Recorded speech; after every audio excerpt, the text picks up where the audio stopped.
I'm now 4 weeks into my off season. So today what I'm going to give you is a full day of eating, show you everything that I'm going to eat for the day. So I'm the kind of guy that actually loves watching these videos on YouTube, however sad that is. So hopefully some people enjoy this one. So if you've got me on Instagram or you've watched any of my other videos, you know what this first meal is going to be. It's going to be oat pancakes. I'd usually go a walk fasted first thing in the morning with the dog, but because I'm training early this morning, training around about 9 o'clock, I'm going to get the food in first, and then we'll go to the walk after just to help with digestion and everything, and then we'll get the training done. So, oh shit.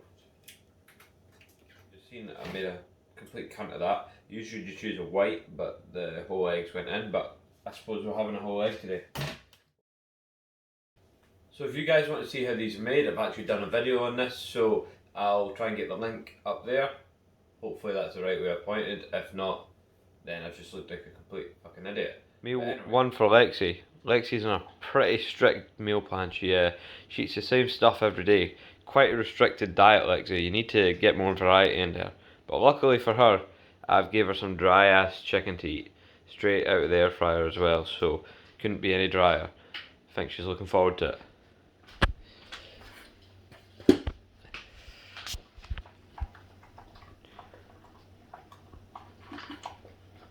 And there we have it, guys. Meal one, ready to go.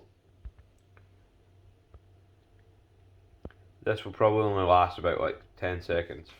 Right guys, so it's almost time to take the dog out a walk and then head to the gym, but before I do that I'm going to get everything ready that I'm going to take to the gym with me. So, the first thing I'll take is get your shaker. Actually a little bit damp in there, I'll get another shaker. And this one's dry. 2 scoops of Rapid Recover. Take this immediately post-workout. So I'm a big believer in post-workout shakes. So the idea being the fast-acting carbs in here. This is just glucose that's in here, so it's quick-acting as they come. So you take your post-workout shake, you get that insulin spike, and then all the carbohydrates from this get driven into the muscle and refill those glycogen stores. And of course, when you get an insulin spike, that's going to transport the fast-acting proteins that's in this right to the muscle cell as well. And that's going to kickstart our recovery process. And ultimately, our muscles are going to come back bigger and stronger. So that's exactly what we want. So for me, this is a no-brainer.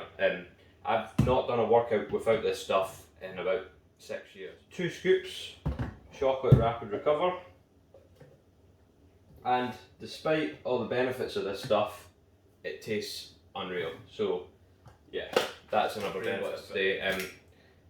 It gives me a really bad come down, and it's been ages since I've taken this, but fuck it, let's have a try of it. I'm already not really looking forward to the way I'm going to feel.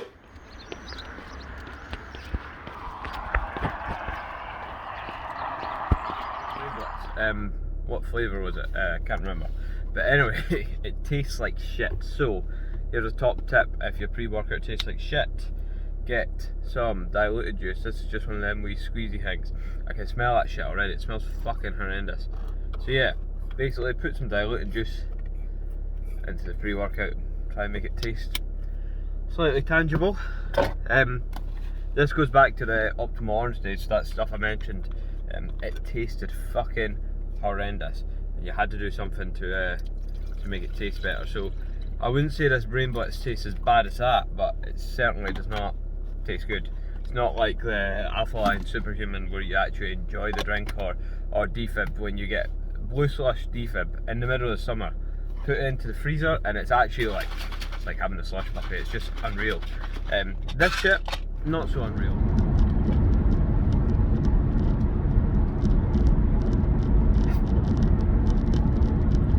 But actually put enough diluted juice in there to actually make that taste okay, which is good. I actually expected my face to screw up a lot there, that's why I videoed it. Thought it'd be quite funny, but yeah, wasn't actually that funny. Arrived at the Body Academy, ready to hit back. Back day done. I started with seated row using the mag grip, and on that I try and start my lower lats, because basically that's the weakest part for me. So I start with that. Try and get the elbows in nice and tight and drive them all the way back, trying to make sure we're getting the fibres of the lower lat. After that I moved on to pendlay row. I swapped bent over rows for these recently, and I think they're like 10 times more effective. every rep's basically got to be perfect. So yeah, it's your horizontal to the ground, every rep's got to be perfect. So I feel like I get so much more out of that. You see some nasty bent over rows going about. Fair enough, it works for you, but I certainly don't feel like the shrugging it up really works much for me, apart from maybe my traps. After that, what did I do? Fuck. Chest support T-bar, well, wide grip, trying to hit more upper back here.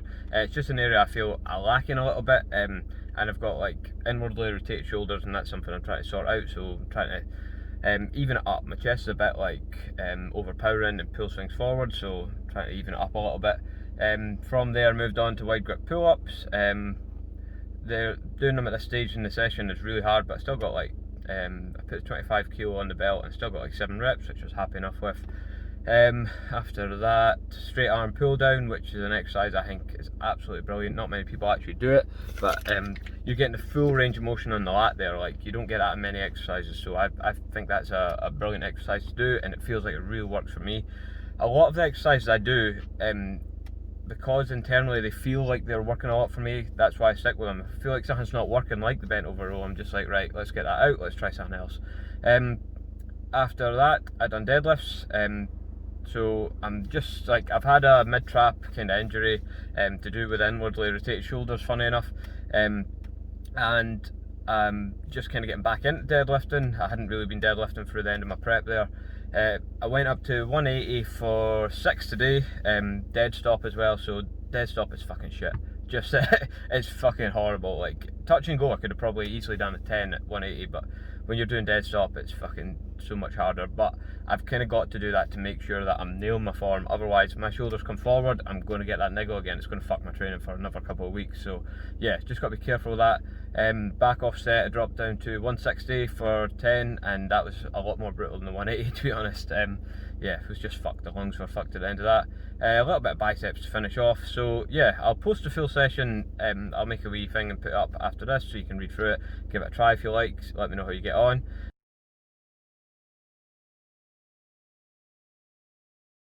And yeah, so time to have my rapid recover and head off home and get some post-workout food. Today is the 1st of December, so mince pie it is, and it's post-workout, so it doesn't count, right? We're back in my kitchen where most of my videos seem to take place, because all of them have actually kind of been about food so far. So yeah, maybe slight eating disorder, slight obsession with food. Anyway, so post-workout, 400 grams white potato, 100 grams of chicken. What I usually do is get some vinegar, and I always put the vinegar on first. And get some salt.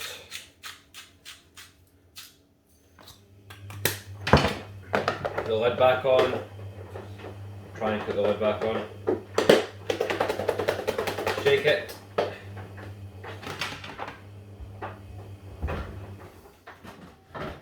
And then finally, top it with some tomato sauce. Less sugar and salt, because I'm an athlete, right? Take this shit serious. Plus, I just kind of got used to this stuff, to be honest. The first time I tried it, I was a bit like, that shit tastes horrible. But I've got used to it now. Right guys, so meal number 3, we've got some chicken, rice and some pineapple. We're going to put some sriracha sauce on there. Nothing too exciting, just the basics. But the basics work. Meal number 4 now, and what we've got is some sweet potato shepherd's pie. I better give Sophie a shout out for actually making this for me. I better not take all the credit for this.